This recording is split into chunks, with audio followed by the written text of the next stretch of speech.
Hello, I'm Vlad Sparastoria. In my last video, I discussed the Smith & Wesson M and P15, also known as the M4. Several people repeated a comment I've heard many times before. And it's actually a very complicated question that I have to answer every time, so I'm making this video. How do the 5.56 NATO and .223 Remington differ? Some users answered this question in the comments asking about this difference, saying that the 5.56 has more pressure. If only the answer were that simple, because the answer is much more complicated and basically requires a separate lesson in internal ballistics. Forgive my terrible drawing skills, but here is the difference for you. Okay, just know that this will be an extremely technical lesson. We're going to talk a lot about internal ballistics, probably more than you might expect. But the difference between these types of music, does ammunition really require it? First of all, many people answer the question, as I gave you in the example, that the 5.56 has more pressure.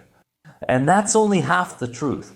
There are two fundamental things to understand right now to grasp the difference between the two types of ammunition. First of all, there's a big difference between maximum pressure and the pressure curve. Let me explain. Pressure can be described as the behavior of pressure, because when the ammunition ignites, the cartridge fires and the bullet leaves the barrel. The pressure doesn't stay the same throughout this process, but it changes. And we can describe what is a pressure curve. Here I have the pressure. And here I have the time. The explosion. The pressure rises, reaches a peak, and then drops. And most of the pressure curves more or less look like this, more or less have this shape. And obviously I have the peak, which is the maximum pressure. Now, measuring all this might seem like a trivial thing, but it isn't. There are different methods to measure all this stuff, this whole pressure curve, and also to measure the maximum pressure. In a nutshell, how is this done? When I have the combustion chamber of a weapon, this is the chamber, this is the barrel. When I have to take this measurement, I need to make a hole in this system to literally insert a gauge. Now, let's not get into the details of how this gauge works. But if I do it here, if I do it here, or if I do it here, or if I do it here, actually, these four positions will give me different values, and here the difference is really fundamental. Most measurements done for civilian ammunition are carried out more or less at this height. There's a specific point that is found, but we won't go into detail now. The fact is that the American military measurement carried out by the Army is done with a different method. In particular, it is measured further ahead. And this can result in different measurements and can lead to a different maximum pressure being detected. If we look at the maximum pressure measurements for the NATO ammunition, the 5.56, it turns out to be higher with one method, but if we actually compare different measurement methods, we'll notice that the 5.56 doesn't have more pressure than the 223 at all. Actually, by using a method more like the civilian one, actually, the maximum pressure turns out to be much lower and actually similar to the measurement taken on the civilian ammunition, that is the 223, although to be clear, the pressure remains a little higher, but not 20% higher as some say. It's just a little higher, it becomes marginally higher.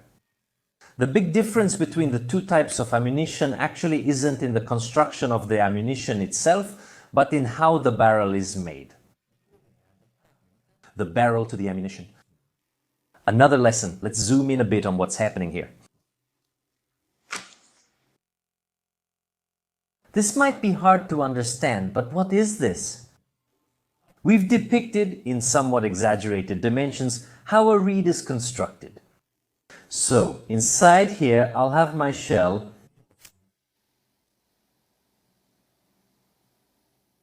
My shell ends here. Obviously, the 5.56 or .223 shell, of course, narrows at the front. And this surface here, this slanted angle, is exactly where it narrows, the so-called shoulder in English. Here we have the bullet. It's depicted a bit poorly. Now, what's happening here? Here, At this point, the rifling of the barrel begins. So the rifling of the barrel is actually a bit tighter than the bullet. The bullet must engage the rifling, of course. If the bullet was smaller than the rifling itself, it wouldn't engage the rifling simply to make it engage the rifling properly. There's this small section here where the rifling starts, rises, and becomes the actual rifling.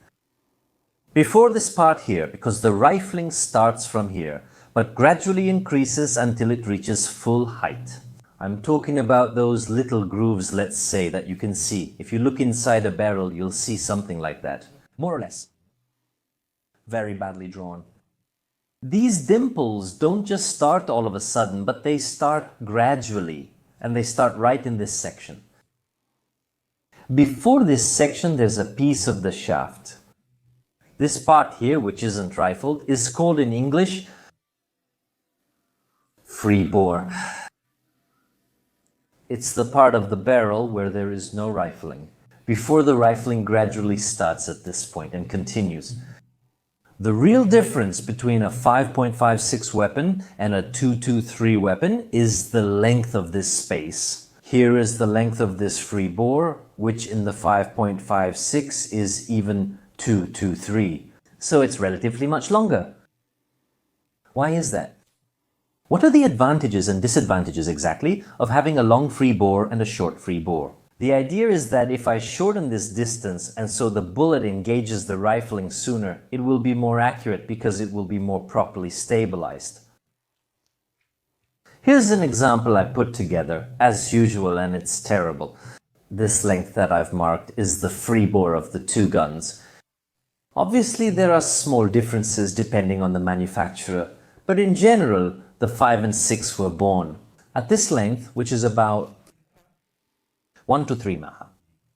It seems little, but it's a big difference because the 2.3 Remington has it at 0.63 mm. And this minimal difference makes all the difference. It's a very important difference. The short free bore essentially allows for greater accuracy, as I just said, while a longer free bore actually allows me to use a much wider variety of ammunition. For military use, there is often a need for ammunition that is longer, shorter, denser, or less dense. For example, you fire standard ammunition, armor-piercing rounds, tracer rounds. Tracers often have a drastically different size compared to standard ammunition. And a long free bore helps with proper feeding and correct functioning with various types of ammunition. In theory, though, it's less accurate. Now let's get back to our famous pressure spikes. Smokeless powder has this very important characteristic compared to, for example, black powder, which is very sensitive to pressure, and not only that. More pressure causes more pressure. What do I mean by that? It's that the speed of the smokeless powder's explosive reaction increases as the pressure increases. In short, it's a chain reaction. The more pressure there is, the faster the explosion will be, and so there will be even more pressure, and so on and so forth. So even the smallest differences, the slightest disturbances in this explosion process are enough to actually cause a significant change in pressure. If I load, let's say, 10 grains of black powder and add half a grain more, my weapon won't explode. Loading 10 grains of smokeless powder and adding just half a grain more can be very dangerous. Why is this powder especially sensitive to the phenomenon? And what happens? When the bullet travels down the barrel, at first it has very little resistance because the rifling isn't present, because the rifling engages the bullet. The rifling actually slows the bullet down. One of the reasons why modern tanks use a smoothbore barrel is not just to stabilize the so-called shaped charges, but because rifling creates friction. Launching a projectile quickly is hard. Reducing friction, which saps energy and speed, boosts performance. In this initial part, the pressure, our pressure curve that we made earlier, starts to rise. When it gets to this point, where the smooth part ends and the rifling gradually begins, then the rifling continues in that direction. The pressure rises because the bullet encounters resistance, so it slows down, and the expansion of the hot gases is slowed down. But there's more pressure, so the pressure rises. You see the chain reaction. The pressure goes up. Once the bullet has engaged the rifling and accelerated properly, the pressure can start to drop again. As the expansion continues, the volume of the expanding gases increases and the process goes on. In the 223 Remington, which has a shorter freeboard, this happens sooner. Now, we've said that the 5.56 NATO does have a higher pressure, but actually it's only slightly higher. The real problem is putting 5.56 NATO rounds in a weapon designed for 223 Remington. Because since they will have a shorter freeboard, this pressure spike, this increase in pressure, at the moment the bullet engages, the rifling will start earlier. By starting earlier, there will be a higher pressure spike. And putting a 5.56 NATO in a 223 Remington, in a chamber, in a barrel made for the 223 Remington, is it dangerous this way? Because it's true that it has a maximum pressure, but it actually exceeds it. It exceeds it because it engages the rifling earlier. It engages it before it was designed to do so. 5.56 NATO. The barrels of the 5.56 NATO can withstand higher pressure because they have a longer freeboard. And so this pressure peak is a bit higher, but it's slower, in the sense that the curve doesn't go like this, but like this. I hope you can make some sense out of this mess.